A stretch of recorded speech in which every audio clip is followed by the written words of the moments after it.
ನಮ್ಮ ಶಿರಾ ತಾಲೂಕಲ್ಲೇ ಮಳೆ ಇಲ್ಲ. ಆದ್ರೂ ಈ ಬ್ಯಾರೇಜ್ಗಳು ಹೆಂಗೆ ತುಂಬಿದ್ವು, ಇದು ಹೆಚ್ಚು ಕಮ್ಮಿ ಕುಂದೂರದ ಆ ಕಡೆವರೆಗೂ ಈ ನೀರು ಹೋಗಿದೆ. ಈ ನೀರೆಲ್ಲ ಎಲ್ಲಿಂದ ಬಂತು ಅಂತಂದು ನೀವು ಆಶ್ಚರ್ಯ ಪಡ್ಬೋದು. ಇದು ನಮ್ಮ ಜಯಚಂದ್ರ ಸಾಹೇಬ್ರವರು ಪಟ್ಟಂತ ಶ್ರಮದಿಂದ ಬಂದಿರೋಂಥ ನೀರು. ಇದು ಮತ್ತಾವ ನೀರು ಅಲ್ಲ, ಇದು ಹೇಮಾವತಿ ನೀರು. ಸುಮಾರು ಹೇಮಾವತಿಯಿಂದ ಇಲ್ಲಿಗೆ ಬರ್ಬೇಕಂದ್ರೆ ಸುಮಾರು 250-270 ಕಿಲೋಮೀಟರ್ ಆಗುತ್ತೆ. ಅಷ್ಟು ದೂರದಿಂದ ನಮ್ಮ ಬ್ಯಾರೇಜ್ಗಳನ್ನ ನೀರು ತಂದು ತುಂಬಿಸಿದ್ದಾರೆ. ಇವತ್ತು ನಾವೆಲ್ಲ ಅವ್ರಿಗೆ ಕೃತಜ್ಞರಾಗಿರ್ಬೇಕು. ಅವರ ಮಾಡಿರ್ತಕ್ಕಂಥ ಕೆಲಸನ ನಾವು ಜೀವಮಾನದಲ್ಲೂ ಮರೆಯೋದಿಲ್ಲ. ಯಾಕೆಂದ್ರೆ ಈ ಸಾರಿ ಏನಾದರೂ ಇವು ಹಳ್ಳಗಳು ತುಂಬದೇ ಇದ್ರೆ, ಬ್ಯಾರೇಜ್ಗಳು ತುಂಬದೇ ಇದ್ರೆ ಖಂಡಿತವಾಗೂ ಈ ಏನು ತೊರೆ ಬೈಲಲ್ಲಿ ಅಥವಾ ಅಕ್ಕಪಕ್ಕ ತೋಟಗಳಿದಾವ, ಒಂದೇ ತೋಟಗಳು ಇರ್ತಿರಲಿಲ್ಲ, ಎಲ್ಲ ನಿರ್ನಾಮ ಆಗೋವು. ಆದ್ರಿಂದ ಇವತ್ತು ಅವರು ಮನಸ್ಸು ಮಾಡಿ ಇವನ್ನ ತುಂಬಿಸಿದ್ದಾರೆ. ನಮಗೆ ಇವತ್ತು ಎಷ್ಟೋ ಜನ ನನ್ನ ಹತ್ರ ಬಂದು ಹೇಳ್ತಾರೆ, ಇನ್ನೊಂದು 15 ದಿವಸ ಅದನ್ನ ಬ್ಯಾರೇಜ್ ತುಂಬಿಸಿದ್ರೆ ನಾನು ಬೋರ್ ಹಾಕ್ತಿದ್ದೆ, ನಮ್ಗೆ ಇವತ್ತು ಒಂದು 2 ಲಕ್ಷ ರೂಪಾಯಿ ದುಡ್ಡು ಉಳಿದಿದ್ದೇವೆ ಅಂತಂದು ಸುಮಾರು 45 ಜನ ನಮಗೆ ಬಂದು ಹೇಳಿದ್ದಾರೆ. ಇಂಥ ರೈತರು ಇನ್ನೂ 106 ಜನ ಇದ್ದಾರೆ.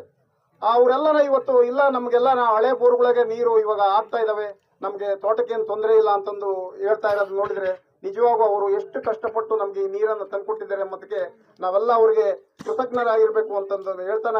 ಈ ಸಂದರ್ಭದಲ್ಲಿ ನಾನು ಸಾಹೇಬರಿಗೆ ಕೇಳೋದಿಷ್ಟೇನೆ, ಮತ್ತೆ ಈ ನಮ್ಮ ನನಗೆ ಈಗಾಗಲೇ ನಾವು ಅವತ್ತು ನಮ್ಮ ಹುಟ್ಟದ ಹಬ್ಬದ ದಿವಸ ಅವ್ರಿಗೆ ಭಿನ್ನ ಒತ್ತಳೆ ಕೊಟ್ಟಿದ್ದೀನಿ.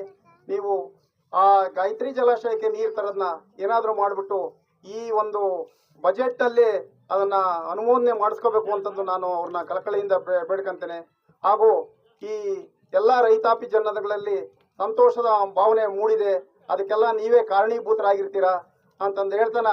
ಈ ಯಾವುದೇ ರೀತಿಯಲ್ಲೂ ಕೂಡ ನಂದು ಯಾವಾಗಲೂ ಕೂಡ ಒಂದೇ ಅಲ್ಲ, ನಾನು ತುಮಕೂರು ಜಿಲ್ಲೆನೂ ಗುರುತು ಇಟ್ಕೊಂಡಿರ್ತೀನಿ ಮತ್ತು ಚಿತ್ರದುರ್ಗ ಜಿಲ್ಲೆನೂ. ಚಿತ್ರದುರ್ಗ ಜಿಲ್ಲೆ ನಂದು ಅಲ್ಲದೇ ಇದ್ದರೂ ಕೂಡ ನಮ್ಮ ಅಜ್ಜಿ ಅದೇ ಊರಿನವರು. ಹಾಗಾಗಿ ಏನು ಮಾಡ್ತೀನಿ ಅಂದರೆ ನಾನು 2 ಜಿಲ್ಲೆನೂ ಕೂಡ ಗಮನದಲ್ಲಿ ಇಟ್ಟಿರ್ತೀನಿ. ಬಹುಶಃ ಹೇಮಾವತಿ ನೀರು ಈಗ ನಾನು ರಾಜಕಾರಣಕ್ಕೆ ಬಂದು ಇವತ್ತಿಗೆ ನಾನು MLA ಆಗೇ 46 ವರ್ಷ ಆಗಿ ನಾಳೆಗಿಂದ 47 ವರ್ಷಕ್ಕೆ ಬೀಳ್ತಾಯಿದ್ದೆ. ಅಂದರೆ ನೀವಿನ್ನೂ ಎಷ್ಟೋ ಜನ ಹುಟ್ಟಿರಲಿಲ್ಲ, ನಿಮಗೆ ಗೊತ್ತಿರಲಿಲ್ಲ. ನಾನು ಆವಾಗಲೇ ನೀರಿನ ಕಷ್ಟ ಏನು, ಬವಣೆ ಏನು ಅಂತಕ್ಕಂಥದ್ದನ್ನು ಅರ್ಥ ಮಾಡ್ಕೊಂಡೆ. ದೇವರಾಜಸ್ ಅವರಿದ್ದು ಅವತ್ತು SM ಕೃಷ್ಣ ಅವರು ಇಲ್ದಲೇ ಇದ್ದು ಹೇಮಾವತಿ ಬರದಲ್ಲೇ ಇದ್ದರೆ ತುಮಕೂರು ಜಿಲ್ಲೆ ಇವತ್ತು ಜಿಲ್ಲೆ ಅಂತ ಹೇಳೋಕ್ಕಾಗ್ತಿರಲೇ ಇಲ್ಲ. ಅದು ಹೇಮಾವತಿ ನೀರು ಬಂದ ಮೇಲೆ ತುಮಕೂರು ಜಿಲ್ಲೆ ಅಂತಕ್ಕಂಥದ್ದು ಗುರುತಿಸುವಂಥ ಕೆಲಸ ಆಗಿರ್ತಕ್ಕಂಥದ್ದು. ಅದರಲ್ಲಿ ಎಲ್ಲೋ ಅಲ್ಪ ಸ್ವಲ್ಪ ನಮಗೂ ನೀರು ಬಂದಿದೆ ತುಮಕೂರು ಜಿಲ್ಲೆಯಲ್ಲಿ ಕೊನೆ ಭಾಗದಲ್ಲಿ. ತಾನು ಮಾಡಿರೋ ಕೆಲಸದಲ್ಲಿ ತೃಪ್ತಿ ತಂದಿದೆ. ಎಲ್ಲೋ ಒಂದು ಕಡೆ ಭದ್ರಾ ಮೇಲ್ದಂಡೆ ಯೋಜನೆ ಒಂದು ಯೋಜನೆ, ಅದು SM ಕೃಷ್ಣ ಅವರು ನಾವು ಕೂತೆ ಮಾಡಿದ್ದಂಥದ್ದು. ಅದಕ್ಕೆ ಕೈಗೂಡಿಸಿದವರು ಅಂತ ಹೇಳಿದ್ರೆ ಸಿದ್ದರಾಮಯ್ಯನವರು ಕೂಡ. ಅದು ಮಾಡಿದ ಪ್ರಯುಕ್ತ ಬಹುಶಃ ಇಲ್ಲದಲೇ ಇದ್ದರೆ, ನಾನು ಮೊನ್ನೆ ಹೇಳಿದೆ, ಬಹುಶಃ ನಾನೇನಾದರೂ ಕೂಡ ಸಿದ್ದರಾಮಯ್ಯ ನಾವು ಕೂತು ಯೋಚನೆ ಮಾಡ್ದಲೇ ಇದ್ದರೆ, ಭದ್ರಾ ನೀರನ್ನು ನಾವು ತುಮಕೂರು ನಾಲೆ ಅಂತ ಮಾಡ್ದಲೇ ಇದ್ದಿದ್ದರೆ ಈ ಊರುಗಳು ಯಾವುವು ಇರ್ತಿರಲಿಲ್ಲ, ಎಲ್ಲದೂ ಕೂಡ ನೀರು ಮುಳುಗಾಗಿ ಇಲ್ಲಿಂದ ಕೋಲಾರಕ್ಕೆ ಹೋಗಬೇಕಾಗಿತ್ತು. ಅದು ಶತಪ್ರಯತ್ನ ಮಾಡಿ ಯಾರೊಬ್ಬರಿಗೂ ಹೇಳದೆ ಅದು ತಪ್ಪಿಸುವಂಥ ಕೆಲಸವನ್ನು ಮಾಡಿ ಇವತ್ತು ನೀರು ತರುವಂಥ ಕೆಲಸ ಮಾಡಿದೆ. ಈಗ ಭದ್ರಾ ಮೇಲ್ದಂಡೆ ಯೋಜನೆ ಈಗ ಕೆಲಸ ನಡೀತಾ ಇದೆ. ಎಲ್ಲೋ ಒಂದು ಕಡೆ ಹಣಕಾಸಿನ ಮುಗ್ಗಟ್ಟು, ಸಾವಿರಾರು ಕೋಟಿಗಳು ಬೇಕಾಗ್ತದೆ.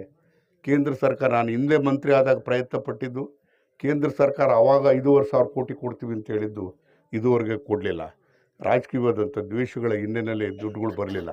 ಆ ದುಡ್ಡನ್ನು ತಂದಂಥ ಸಂದರ್ಭದಲ್ಲಿ ಭದ್ರಾ ಮೇಲ್ದಂಡೆ ಯೋಜನೆ ಮುಗಿದರೆ ಬಹುಶಃ ನಾನು ಹೇಳ್ತೀನಿ, ನೀವು ಯಾರೂ ಕೂಡ ಯಾವತ್ತೂ ಕೂಡ ನೀರಿಗೆ ಹಾಹಾಕಾರ ಪಡ್ತಕ್ಕಂಥ ಪ್ರಶ್ನೆನೇ ಬರೋದಿಲ್ಲ ಸಿರಾ ತಾಲೂಕಿನಲ್ಲಿ ಅಂತಕ್ಕಂಥ ಮಾತನ್ನು ಈ ಸಂದರ್ಭದಲ್ಲಿ ಹೇಳಿ